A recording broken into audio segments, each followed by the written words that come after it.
break from the punmanship here as we're Thank diving God. into the thick. Oh no. Starting it off, we're seeing both teams, like I said, running that mirror composition here. You actually are seeing the invisibility potions going out for Kjell's Angels, while Gulch Trotters is opting to use the Shroud of Concealment here. So very interesting to see if you're going to see Kjell's Angels just taking another quick Shroud of Concealment, maybe going to be around the Bears leading up to the first boss here. What do you make of that? Yeah, interesting to see. I think both teams earlier did use that Shroud from the Rogue. Of course, Rogue very good in this dungeon just because of this mass stealth, getting past some of those trash mobs, especially those cats. They're very, very dangerous. Oh, we see one death coming in from Kjell's Angels already. They use the Battle Rest, get Zira up immediately. We can see they all dying really, like, pretty much at the same time for Kjell's Angels here. So not a lot of bolstering going on, and definitely no healing from Sanguine. So good job by Kjell's Angels here. Yeah, very strong control. It was really kind of scary seeing Zira going down there. I guess he just ended up, and you are seeing the Shroud of Concealment as they're trying to go around here, because yeah, it was interesting. They ended up using their invisibility potions immediately at the start here, and then they're again taking advantage of the Shroud of Concealment. That way they're going to get around all of the cats there that they don't really want to worry about, and even going right up onto the boss here. So excellent excellent speed on the side of Kjell's Angels to be able to get all the way around here, get in a great position to start the boss. You'll probably see them pull a couple of the flowers and maybe the Dryad that is standing right next to them, and then being able to quickly engage with the boss here. So excellent strategy coming out of Kjell's Angels early on. Yeah, we actually see the point of view here from Shape, the Rogue, who went past the boss in stealth and pulled that pack to the boss, of course, as we saw earlier in the map as well. Both of the teams using their Bloodlust. I think both of the teams also skipped the casters before this boss, which we didn't see before, so they're probably going to have to make up for that trash later on. But we see this boss fight here, of course. We see the leap from the boss coming in on the furthest away target, applying the Grievous debuff, also doing some damage. Then you need to heal them up above 90% HP, just as well like the affix, pretty much, and then it's gone. Yeah, you're seeing actually Zira making sure he had Hand of Sacrifice onto Kjell there in the back. That way they're able to help mitigate the damage. And early on during Bloodlust, you want to make sure that the Boomkin's not forced into bear form as often as possible there, just to get as much damage out as quickly as possible there, and making sure that you're not even having the threat of, you know, dropping incredibly low that you're not able to quite catch back up there. So excellent moves there as they're getting to 18% down onto Glade Dallas there. Really good moves by the rest of the team. And at this entire point in time, Zira never actually has to get out of melee, never really has to get out of there to help split the damage. And you're seeing the same side of Gulch Trotters as they're quickly catching up in terms of boss damage. Yeah, definitely. And we see, of course, insane amount of damage coming in from the whole team. Of course, the Paladin being able to do the damage because they don't have to take the charge, as they both have a Moonking just taking the charge. And we also see Gulch Trotters did have one death earlier, I believe from the skip attack died the monk, but they didn't use their Battle Rest, so they have the Battle Rest advantage here. Yeah, and as Kjell's Angels and Gulch Trotters both kind of moving on, exact same in terms of trash percentage and boss deaths, or sorry, and personal deaths going on, and boss deaths, I guess you could say. You know, at this point, like you said, they kind of have a lot of trash that they need to make up as they're going forward here. So it'll be very interesting to see, you know, what all that they need to be able to get. And a lot of times you will be looking at maybe taking in some of those keeper packs, or maybe trying to get them away from the rest of the group. That way they're not going to be able to heal all the flowers if they need them. Yeah, I think Kjell's Angels did actually a pretty interesting pull here. They pulled a couple of flowers and the Dryad as well. Of course, there's some spots in Darkrai Thicket. If the tank walks there, then the flowers will just kind of teleport to you, as we saw them doing right here.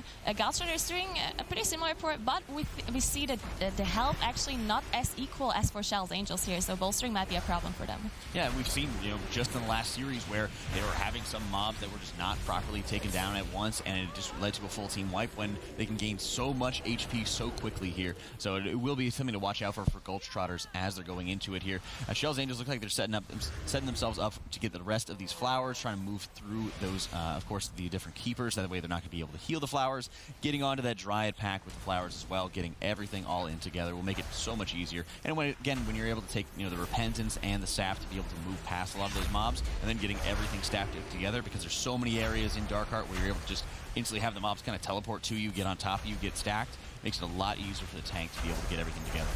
Now we can see Gulch Trotters here having some trouble finishing up this trash pack because those flowers were bolstered so much. And of course, as I said earlier, Sanguine, usually not one of the most difficult affixes to deal with, but here in this dungeon, especially in combination with bolstering, those flowers, they just tend to have a really long cast, as this Root Burst, for example. And it's not interruptible with a normal interrupt. You can only interrupt it with knockbacks, for example. So having the two Moonkins here for the knockback is actually good for both of those teams. Yeah, and really allows you to kind of catch up, if you're not having the grips or you're not going to be, worrying about like Ring of Peace, for example. It really allows you to just push them just far enough to be able to get out of it. And at Kjell's Angels side, we've seen such clean control to make sure that they're going to be able to stay out of him. And actually very interesting, right as the different CCs are wearing off. Maybe they were using just the paralysis in addition to like sap or a blind. They're able to actually aggro all the keepers in together and then start pulling them into any of these little gooey mobs here. So while the area effect may actually be a little bit limited when they're going to have any of the mushrooms coming out here, they're still easily able to kind of kite back and not have to worry about it too much as long as they're staying in very good control here. So this might actually be the most lethal pull for Sierra going into this. And we actually see Tick dying here, the monk for Gulch Trotters, died on a pull. I'm not sure, maybe they interrupted too late as they have this fixate pretty much. It's a channeled cast. It does a ticking damage. If it goes through, you get feared. So as it is fortified, of course, and those mobs are bolstered too, so it's increasing damage. If you don't interrupt it immediately, someone might actually get one-shot or two-shotted by this cast. So it's very crucial that you interrupt all those casts. As we see Kjell's Angels using that Typhoon to get them out of the Sanguine. And we also, as you said, see them use those keepers and pulling them together with the Dwellers, and they actually pretty much died at the same time, so good job by them as well. Yeah, you actually have an extremely bolstered flower there on the side of Gulch Trotters there. They look like they might just end up, having a bunch of deaths to be able to reset and be able to get out of combat, drop the health of it. But you're seeing on the side of Kjell's Angels here as they are engaging with Okart, as Gulch Trotters is just trying to get themselves set up to deal with the rest of this. I'm not sure if they're going to be able to actually deal with this bolstered flower that much because it is just so heavy and so much HP that is bolstered to it, especially when it's dipping into the Sanguine there. So this looks to be, kind of the same position as Omega Snipe, where they were really just having this kind of crucial mistake that's hurting, or sorry, as Skyline D, that really was just hurting them and setting them back so much further. Yeah, I think they forced a wipe at this point on Gulch Trotters' side as they have 9 deaths coming in and the bolster was too much. But I'm not sure how they're waiting here for the skip because they still have those 2 keepers that Kjell's Angels actually pulled with the next pack, but Gulch Trotters skipped them, so now they have to do the skip again, and it actually cost them quite a bit of time. Everyone releasing, everyone having to wait for that to come through to skip those keepers again. Well, Kjell's Angels is already on O-card, and we actually I don't think they pulled the bats to the boss as we saw from the team before. Yeah, it looks like they just have, just allowing the saplings to kind of stay up, because whenever you're dealing with this boss, of course, he will spawn any of those little entangling roots that will periodically just spawn a couple of ads that can just quickly stack up and just deal a lot of damage. But the advantage there is that, while you are able to take Hand of Freedom and just run over all of the different roots, you want to make sure you're actually able to buff up the rogue, have that increased single target damage, and Kjell's Angels is just been a huge part of their play, being able to dump so much single target damage. We've been seeing bosses just melt so much faster than Gulch Trotters. Yeah, definitely. We can see the Rogue, of course, doing his 3.7 million DPS here, which is mostly single target, so definitely a lot of damage coming in. We also see a really clean play so far by Kjell's Angels. They have this one death, which was Sierra, the Holy Paladin, at the very start, where they battle rest him immediately. But other than that, it has been very, very clean. We saw very little issues with bolstering and Sanguine. None of the mobs healed very much. They all killed it very evenly. We even see them here pulling the Fury, which has a lot more HP than the Slimes, together, which, of course, the Rogue is very, very good for, as he has a lot of single target bursts, especially if there's more targets around with the Shuriken Storm. So good play by them to kill everything at the same time. Yeah, and at that point, it is highlighting, the importance of being able to work around your other teammates there.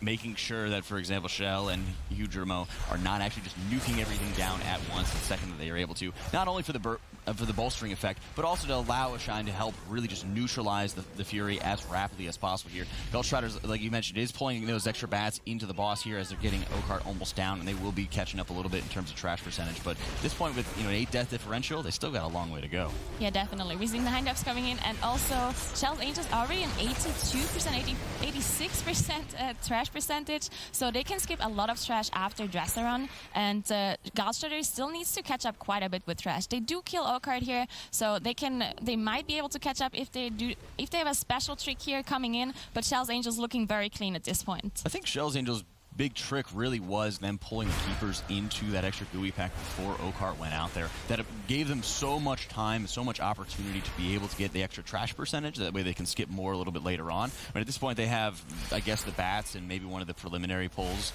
right before Xavius, and then they're done, right? And going into this, they've done such an excellent job of pulling extra mobs into it. Rogues have really shined in this tournament in general to be able to pump the extra single target damage. And it's just been on full display here as they're going into Dresseron. Yeah, definitely. Rogues, especially in this very first map pool where you have Darkheart as your starting map and you have Eye of Ashara as well, where Rogues just really shine, as you said.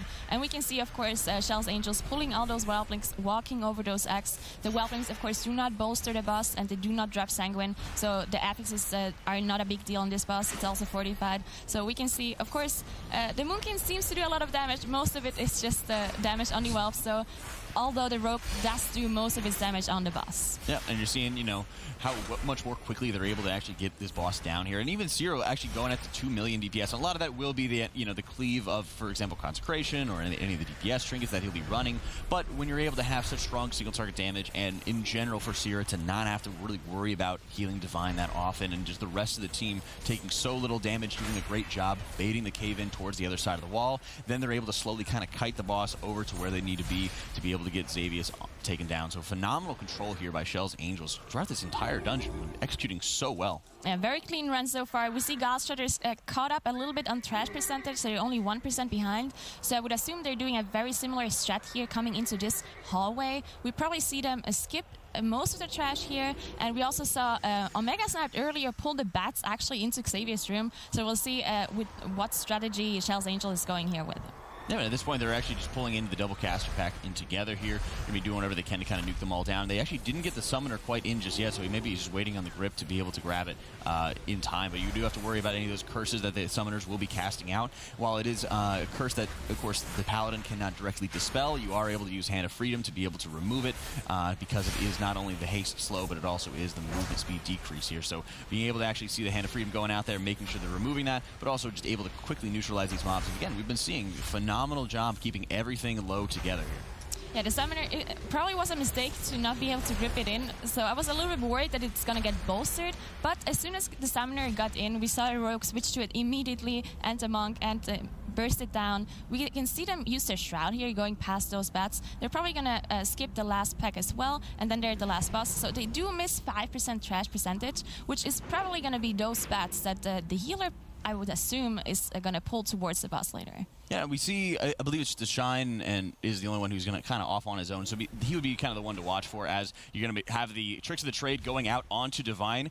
Divine is then standing into the wall here. He's able to actually have all the mobs just teleport right on top of him here. And then you're going to be able to actually bring those bats into the boss here. A Shine is going to be able to catch back up with the group and then be able to actually engage the boss so well. So really taking advantage of a lot of the different, you know, conveniences that Darkheart Thicket really can offer you by being able to get all those mobs in together and getting kind of an interesting quirk going on. Yeah, we see Gulch Trotters actually doing the exact same thing. They also miss 5%, and there are the bats. There's a Bloodlust being popped for both groups. Of course, Xavius is kind of a difficult boss. It's not tyrannical, so it's a little bit easier for them to survive those abilities like the Nightmare Bolt and that feed on the weak that is coming in from this boss. We see CRE as well having the debuff, the fear debuff, that if someone steps into the zone underground, then he will get feared. Of course, they know exactly what to do here, and they're not going to do that. Yeah, and at this point, you know, they're just making sure they're hitting that 50% transition mark, quickly jumping into bear form and being able to swap back out. You're having the Devotion Aura going out for the Paladin there. Make sure they're keeping everybody in as safe a position as possible there, as they're doing a great job keeping these Bloodseekers alive, keeping the bats alive, making sure they're able to funnel as much single target damage into the boss as they possibly can here. And really, when you have the mirror comps, they're having, you know, the mirror strategies. You're seeing the same thing on the side of Gulch Trotters here. But when you're having 8 death differential here, Kjell's Angels just roaring ahead. Yeah, to be fair, without those deaths, it actually would have been really close. But Kjell's Angels is so much cleaner, just having this one death, and just a very, very good run by Kjell's Angels here. Yep, 10% left onto Shade of Xavius here, and they will be able to get all the extra trash percentage as both the boss and the Bloodseekers are dying so closely together here, doing an excellent job making sure they kind of have that balance and they don't have to worry about it. You are seeing Kjell going down there. They are quickly being able to get that battle res up and ready to go here. It does look like they're just able to quickly neutralize this. The boss is down. They got that 100% trash back, and just an excellent run on the side of Kjell's Angels.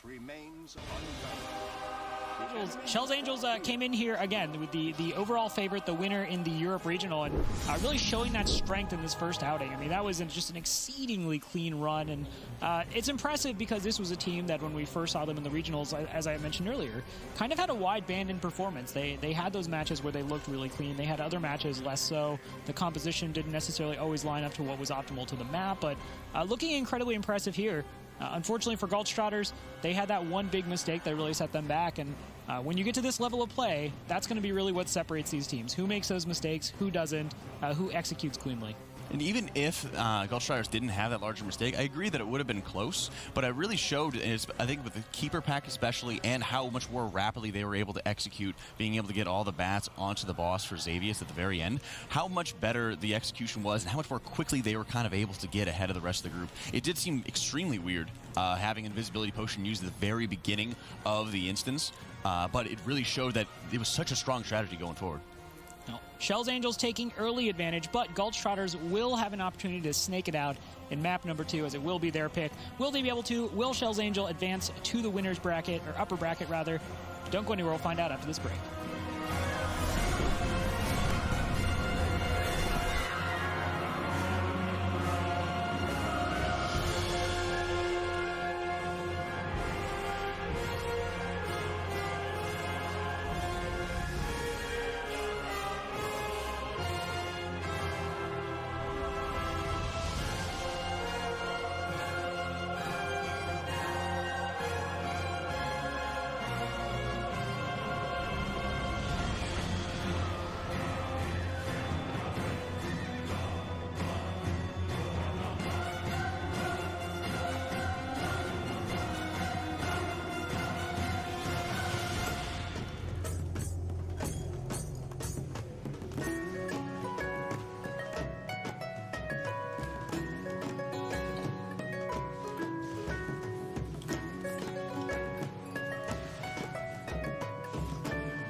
Who's going to be the biggest tilter on your team? Shape, for sure. Yeah, when Shape gets tilted, he loses all sense of what's going on in the dungeon. It's just kind of like he tilts and then it just gets worse. It's like a roll-on effect. You know? He uses Hearthstone. Yeah, he uses Hearthstone. He's just like, see ya. Back in 2 hours, I guess. Mutes Discord completely. Yeah, it's over. And that's Shape. But I would say at the same time, though, like, we've come back from so many like defeats in the first round and then won the next 2 rounds. So we don't let tilt affect us to the point where it completely destroys our gameplay at all. Correct. While there are some kids on the team, overall the maturity level hasn't been too bad. I'm just really proud that we've made it here and we're able to compete. It's been really good.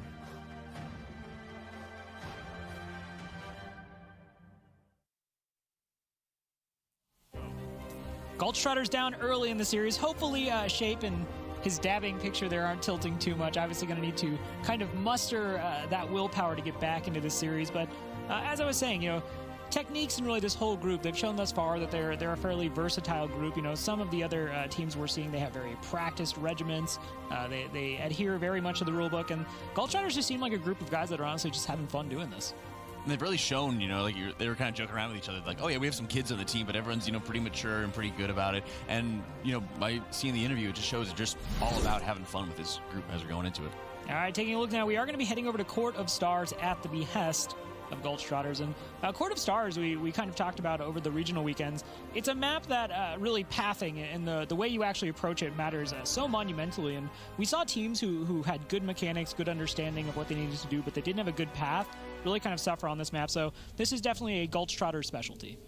Yeah, I think Court of Stars is a very risky map to choose as a counter pick, especially because there's quite a bit of RNG involved in this dungeon. While in most other dungeons, they actually removed most of the RNG, like for example in Arcway, the middle way is always open on this tournament. But for Court of Stars, the Enforcer spawn is still random. Of course, all the buffs are disabled except the Vial on the first boss, but it still can be devastating for the Enforcer spawn, just not be in your favor. And you can't have this one strategy that always works because it's that RNG involved. Yeah, Trekkie, I was going to say, we saw kind of the evolution of this map in real time when we were watching, I believe it was the Europe Regional. You know, what do you actually think of this as a counter pick? Is this a place you would go with the map pool?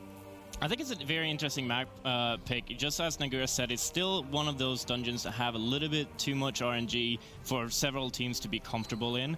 And the Enforcer spawns, and if you are lucky, you can get an Enforcer spawn that's far away, so on the very third one, so you can then pull the boss and kite it out and skip having to kill one altogether. But if that one spawns right where you are, you don't really benefit that much from it. But yeah, and based on what we saw out of Kjell's Angels, I don't believe this was one of their better performing maps. They certainly had at least Vault of the Wardens really sticks out of my memory as kind of being one of their definitive maps. So, you know, for Gulch Trotters, this is probably as good as a counterpick strategy as you're going to get. Again, Gulch Trotters needs to win to keep on in the upper bracket. If they lose here, they will be going down to the lower bracket alongside Team Omega Sniped. Take it away. And Nagura, one of the things I'm most excited about going into these going from the regionals to the global stage is, you know, not only being able to see the different strats coming together, but how much more closely teams have really been. Where, I mean, we saw with the European region, which was especially savage, right? Seeing what the best and the top of the teams can be running in with this dungeon, I'm very excited to see, especially because, like you said, nothing is really going to be quite set in stone with how they're going to be doing it.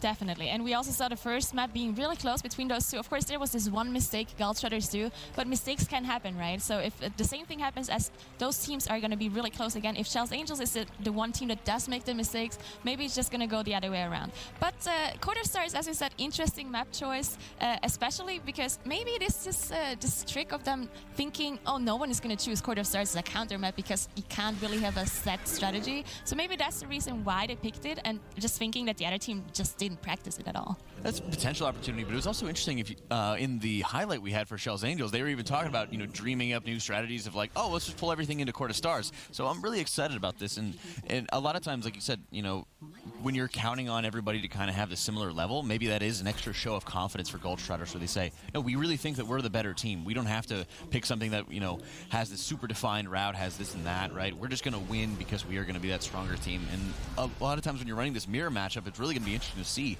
you know, which healer's going to be pumping out more damage, you know, how are the tanks going to be mitigating this any of the big fights here.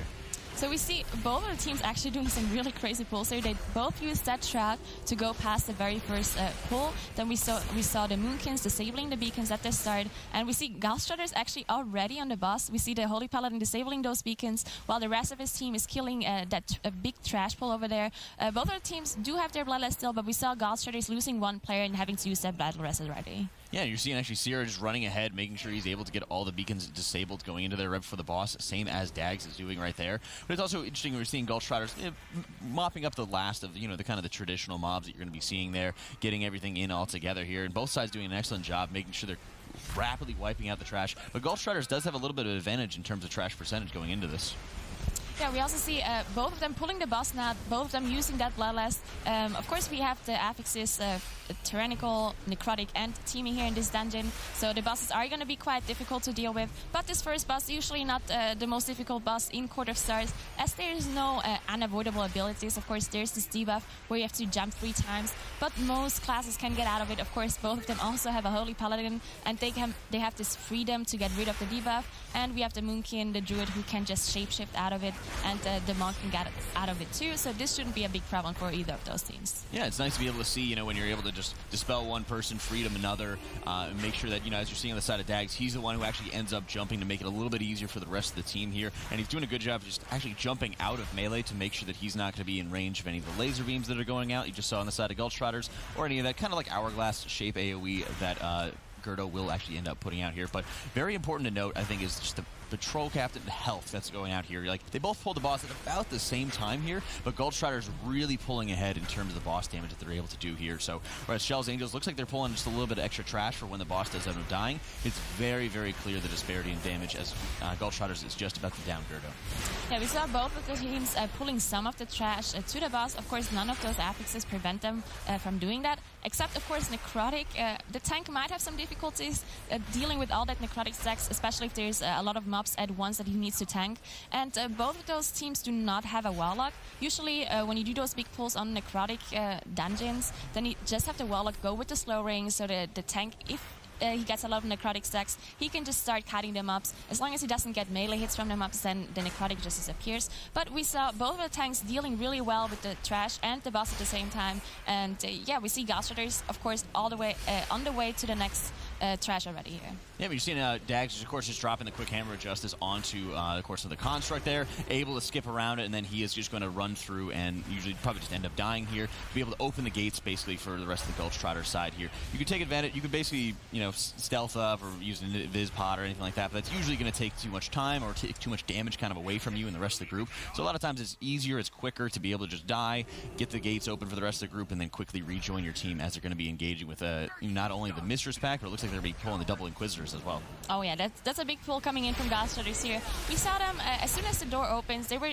just standing there for a second, just looking what's going on. Also, they pulled the Enforcer on top of this trash pack as well, because as I said earlier, this is quite a bit of RNG involved here in this dungeon. Yeah, and they're actually just having the Enforcer out basically in the open field as you're seeing Dag, who actually instantly pops his bubble, make sure that he's able to drop Sacrifice onto one of the other teammates here, probably using Aura Mastery as well. There's so much dot damage going on to him. It's so much pressure for him to be able to make sure everyone is getting clear to the dot, getting as much healing out as possible into that area here. And phenomenal moves there, because now they're able to drag it around the corner. Now they're able to prevent a lot of that dot damage. They don't have to worry about it as much here. But that was a lot of pressure onto the healer to make sure that they're able to stay alive in what is a very dangerous trash pack. Yeah, we saw Tick going down the Monk for Gulch Trotters, but of course you can just release, as there was no mini-boss in combat, so you can release straight away, and the release point is really close, so he was able to just get back really quick. Now we see them pull this mini-boss, the first one. They're probably just going to drag it over to the other side, as they probably have the Enforcer spawn on the next side, and they're probably just going to pull some trash on top of this mini-boss as well. Yeah, and having to deal with Amakutya, of course, as they're just kind of making their way around the room. And it does give them a good opportunity when they drag it into the back to be able to see where the Enforcer spawns without it end up, you know, spawning right on top of you there. So really good move to be able to kind of sit back, wait, see where it goes, because so many times when we've seen Court of Stars especially, it's so easy to be able to kind of wipe the entire group just from a little face pull, just from being in the wrong area at the wrong time, not accounting for, you know, some of the risks that can come up into this dungeon here. But they're also doing an excellent job positioning themselves to be able to deal with the impact, which they're going to just swirl right into with the second Inquisitor set. Okay, so we see the Inquisitor and Enforcer being pulled on top of this first mini-boss here, and as you said, again, it's just in the open, so they're probably just going to take the first Fel Detonation, as we can see here. The whole group getting the Fel Detonation. Throwing means everyone is using their defensives, and of course, Dag, the Holy Paladin, is using using his wings, as we can see here, healing up that debuff, and now they pulled it around the corner so they can line of sight the next one. It was actually extremely scary. Actually, Dag got hit by the Searing Glare at the exact same time that having all the stacks going out from the Enforcer there. So no surprise to kind of see Skylark going down just because of how big the necrotic stacks were going. But right here, he doesn't have wings, he doesn't have Avenger, he probably doesn't have Devotion Aura either. So they're basically just going to have Chompy just tank it here to be able to finish it off here and try to get everybody to survive from that last tick of the Enforcer as just everybody goes down there. But a really strong recovery overall, like where it could have been so much worse for them, that they did a great job to be able to have Chompy just instantly get into bear form, tank the last of it. They're quickly getting everybody back up as they have to deal with the eyeball mini boss that's going out here. They are just quickly getting out of his way, getting everybody a bite to eat, getting their food buffs back, and just reforming the group here. So it's really a scary situation, but they recovered from it excellently. Yeah, we saw the strength of Moonkin here going into bear form, even having the Fell Detonation debuff on him while tanking this Enforcer. And thank God Dag and the Rogue just died when the Enforcer was dead. So as you said, they didn't lose too much here. Of course, the deaths is 5 seconds on the timer, so it does cost them. But they didn't have to pull the trash again as they killed everything that they had pulled. So they're not going to lose too much here as they are on the second mini boss here, pulling another Inquisitor on top of it. Those Inquisitors are actually very dangerous as they have this one ability that you need to interrupt. If you do not interrupt it properly or use a wrong ability to interrupt it, then we will see those eyes spawning that fixate on random players as we see them coming out now. And they actually do quite a lot of damage. On top of this mini boss, it's also pretty dangerous. And they do a great job making sure they're getting the Searing Glares kicked, and they're also just trying to kite out as Skylark is just doing whatever he can to start dropping his necrotic stacks here, which is, looks like a big threat. Chompy again getting fixated by the Disintegration Beam by the boss here, doing a great job jumping into bear form, knowing that they have to actually worry and deal with the rest of that damage, as they are also worrying about the Inquisitors. It can be very easy for Dag, for example, just to heal through the Inquisitor beam, but if you're also having to worry about, like you said, wrongfully interrupting the Inquisitor, getting zapped by the Ice Storm there, it's such an easy way for everything to kind of spiral out of control here. Yeah, we see Kjell's Angels actually also downed its second mini-boss, so they both just have the last mini-boss left. We will see if they do this pull that we saw for the first time in the European regionals, where you pull the boss with the last mini-boss together.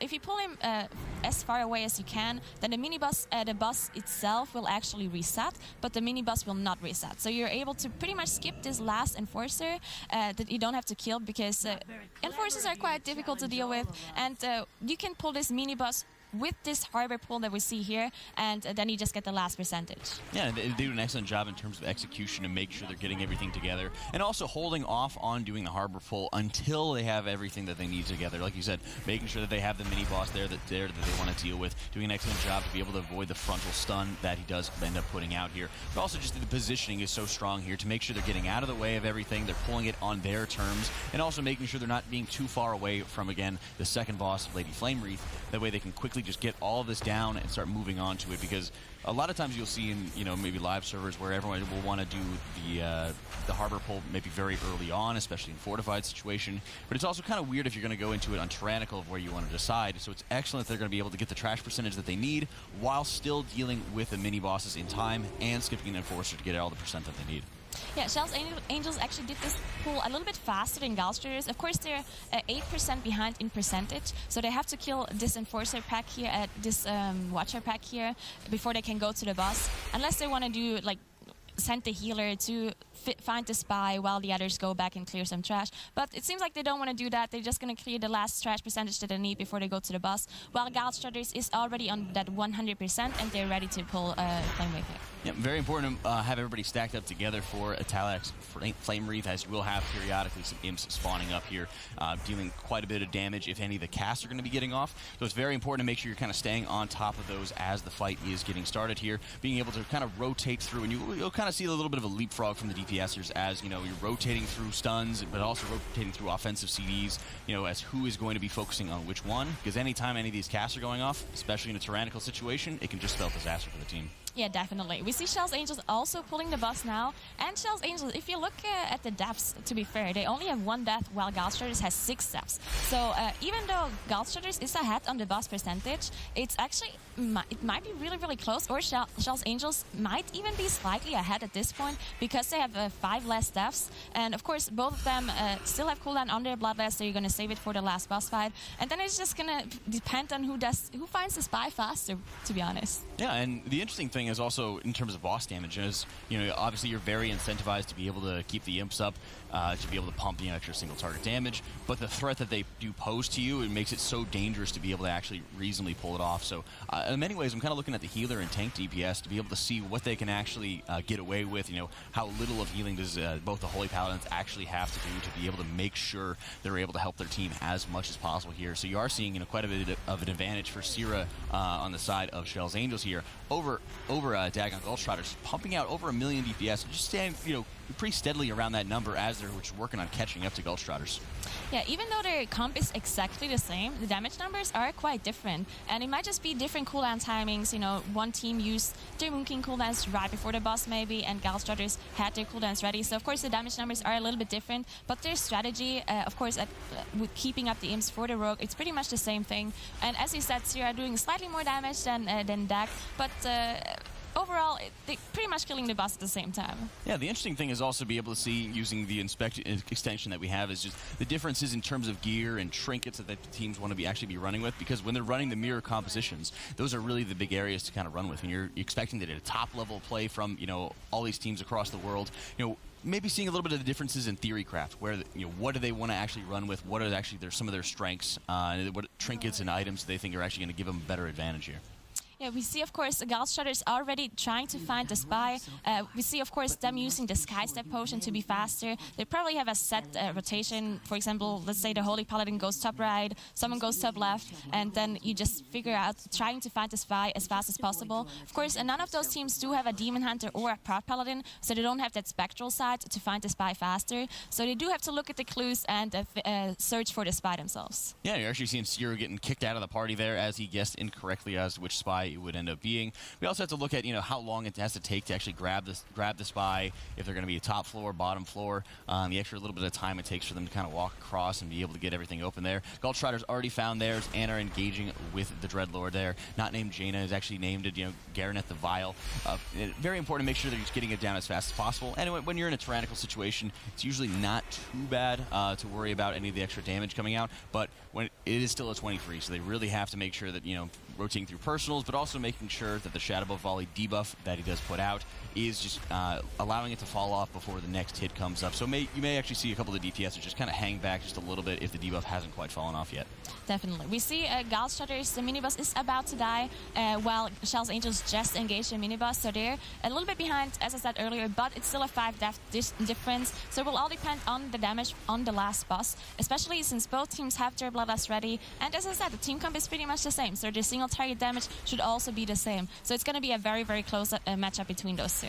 Yeah, and really, and especially with the tyrannical Melandros, it's no joke of a boss. We've seen so many times the execution of it, making sure you're baiting out any of the tornadoes into the set location, trying to make as much room as possible for the DPS, but also how well the teams are going to be able to play in terms of how offensive they're going to be. They're going to try to pull out all the plugs to this because they know that even if they're going to be in a situation where they think they may be a little bit ahead, or even Kjell's Angels where they played just about as cleanly as possible, they know that when you're on this world stage here, everybody is playing at the top of the level. Yeah, there was one interesting strat. I believe it was Kjell and D that we saw it for the first time. They had 3 melee players, so instead of having one person bait out the charge, they just had it bait into melee. Everyone was stacking up, so the boss never moves out of range pretty much, and they just all move together. But we see Gulch Trotters here doing this standard strat where we have the Moonkin, of course, standing outside, baiting that charge on the same spot. Of course, after the charge, the boss puts a mirror image of himself there, and the mirror images are copying his abilities, as we see him cast the Slicing Maelstrom right now, which is a really big AoE on the whole group. But the images and the boss itself also do another additional AoE around him in a short radius. So of course you want to avoid standing next to the boss or standing next to the images to not get additional damage. And they're doing a great job here to make sure that they're again moving all of those away. And again, you're seeing Kjell and both Chompy are going to be standing away from any of those images when, of course, the Slicing Maelstrom does go out, because the images copy it and they just deal tons of damage when they're all stacked up on top of each other. Other interesting thing to note is any of the tornadoes that are going to be around the room here that will, of course, stun you, and they are dispellable. So it's a very big advantage to be able to have the tank jump into it, have Sierra or Dags be able to dispel their respective tanks, and be able to get that Sephuz proc every other Slicing Maelstrom that goes out. And then the other, let's say they do that for the odds. For the evens, they're able to have have, you know, the consumption leech coming out from the blood decays to be able to help out the team. So for everyone, you're going to be able to rotate through some other CD. Yeah, so this is really close when it comes to boss stage 3. We see Gulch Trotters on 45%, while Shell's Angels is just very shortly behind on 51%. Of course, again, the death difference is going to mean everything here. We see 7 deaths for Gulch Trotters, while only 1 death from Shell's Angels. So it's quite a big difference here in time. So we'll see how it goes. We also see Shell's Angels actually doing quite a lot of damage on this boss here. Like, the boss is just melting for them. Yeah, you really see it, again, difference in healer DPS, almost 300k between Sierra and Dag as they're going through this.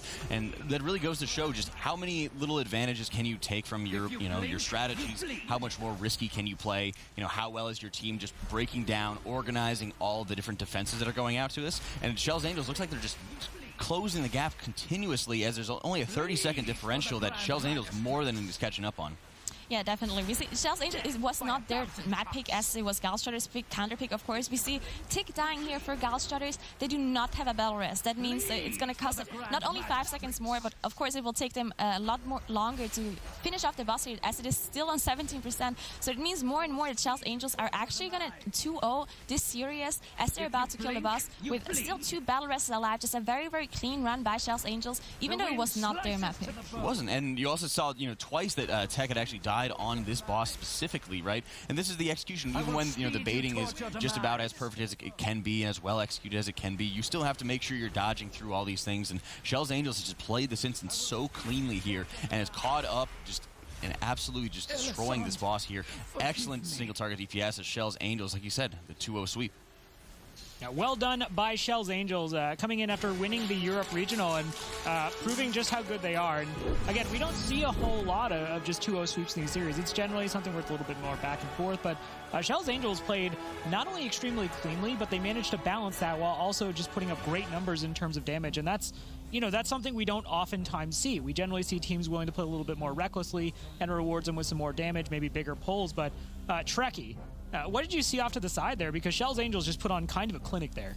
Yeah, both teams were pretty ambitious here in this dungeon. It was a tyrannical setting, which means that you are very comfortable pulling a little bit bigger packs, and we saw both teams actually do very big pulls with one of the mini-bosses, an Enforcer, and even in one case, the double Inquisitor pack too. And both teams kind of having a death or two here or there, and then obviously Gulch Trotters with the big one, where they end up losing a lot of people. But I really want to highlight this Gulch Trotter part here, where they're really ambitious with this very, very first pull. And we usually used to Shell's Angels doing the really big pulls, and that's why they get ahead. But here, Gulch Trotters actually pull the Invist at the start, and then running through and pulling all the trash right up to the last boss. The first boss, and then just grip everything together. Meanwhile, they have their healer deal with these beacons, because you don't really have to, you don't want to sacrifice a DPS to deal with them, and he's just running over, and while everything is dying. Yeah, we saw both teams willing to send those paladins off to, you know, invest their time in more fruitful endeavors as opposed to healing their Jack. It's just a waste of time, I'm sorry to say. Unfortunate.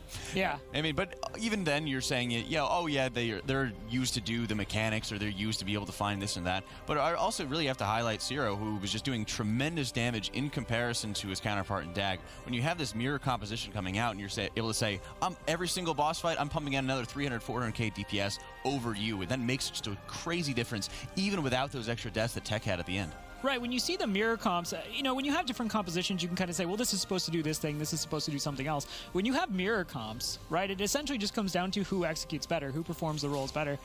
You know, we actually, it turns out, have Rich standing by with an interview with Shell's Angels. So, Rich, Mr. Well-Dressed, take it away. Mr. Well-Dressed. Wow, thank you, Rob. I'm here with Sierra after just one of the most dominant performances. We got to talk about everything that went down, but let's jump back to the beginning of the series, that DHT. We don't even have to talk about it just in the series. We have to look tournament overall. You're about 4 minutes faster than everybody else. We're going to see a lot of DHT. Why was your run so quick?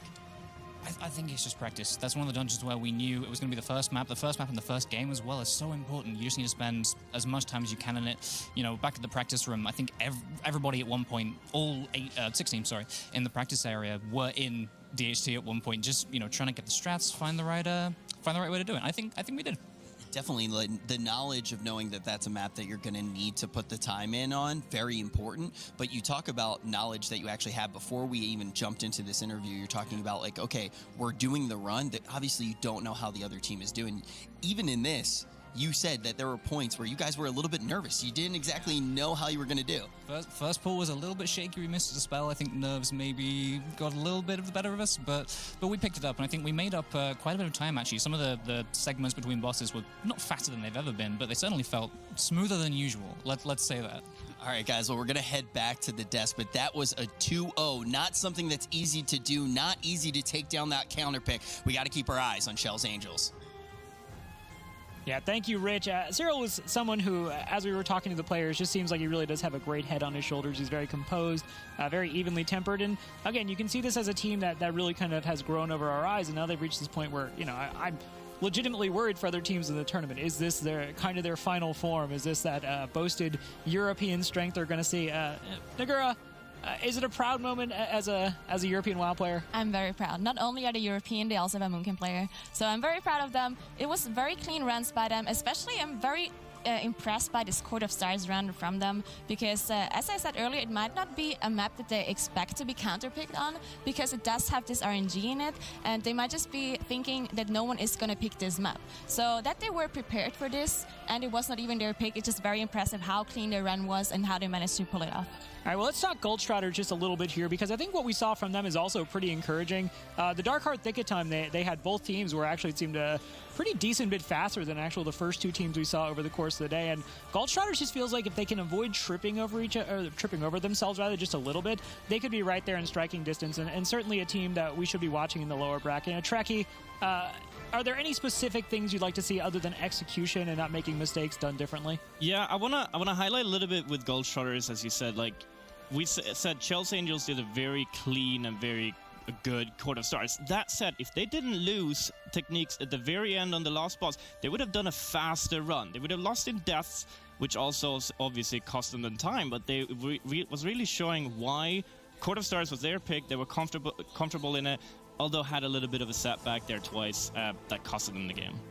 Yes, for sure. As we head back to the lower bracket, they've definitely got something to prove. And, they were a team that said they are looking to make it to that top four. They are looking to make it to BlizzCon. And while all the teams obviously want to win and do as